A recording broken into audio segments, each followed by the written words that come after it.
Hello friends, ఎలా ఉన్నారు అందరూ? సో ఇవాళ ఒక చిన్న హాఫ్ సారీ ఫంక్షన్స్కి వెళ్దామన్నమాట. సో మీకు ఈ డెకరేషన్ చూసి అండ్ ఈ తట్టలు బుట్టలు చూస్తేనే అర్థమైపోయి ఉంటుంది ఎవరిది అనేది ఫంక్షన్.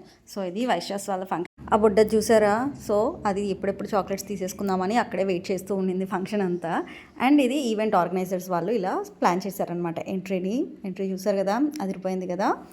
అండ్ ఆగండి, ఇది స్టార్టింగ్ మాత్రమే. సో నెక్స్ట్ వస్తుంది ఫాగ్ ఎఫెక్ట్, అండ్ దాని తర్వాత వచ్చేస్తుంది ఫ్లవర్ ఎఫెక్ట్. చూస్తున్నారు కదా, ఫాగ్ అండ్ ఫైర్ వర్క్స్ కానీ ఫ్లవర్స్ కానీ చాలా చక్కగా ఎంట్రీ ప్లాన్ చేశారనమాట ఆర్గనైజర్స్ వాళ్ళు అనేది. మా అందరికైతే చాలా బాగుంది. అండ్ అక్కడ పెట్టిన బ్యాక్గ్రౌండ్ మ్యూజియంకి వీళ్ళు వేసిన డ్యాన్స్కి కానీ కొరియోగ్రఫీకి కానీ చాలా సూపర్ ఉండింది. అండ్ నెక్స్ట్ స్నాక్స్కి వెళ్ళిపోదామా మరి. And popcorn. సో మా బుడ్డోడు 2 ప్యాక్స్ తెచ్చేసుకున్నాడు అనమాట. అలాగే chocolate cake and Guntur famous అయిన బజీ మిక్చర్ కూడా ఉంది. అండ్ చిన్న బ్రేక్ తీసుకొని మళ్ళీ చిటికలో వచ్చేసినట్లుగా వచ్చేసామన్నమాట. అండ్ ఇలాగే ఇంట్రొడక్షన్ కంటిన్యూ అవుతూ ఉండింది మేము వచ్చేసరికి. అండ్ దట్స్ ద ఫంక్షన్ అండి. ఇంకా యాజ్ యూజువల్ తర్వాత స్టేజ్ మీదకి వెళ్ళిపోయారు. So thanks for watching.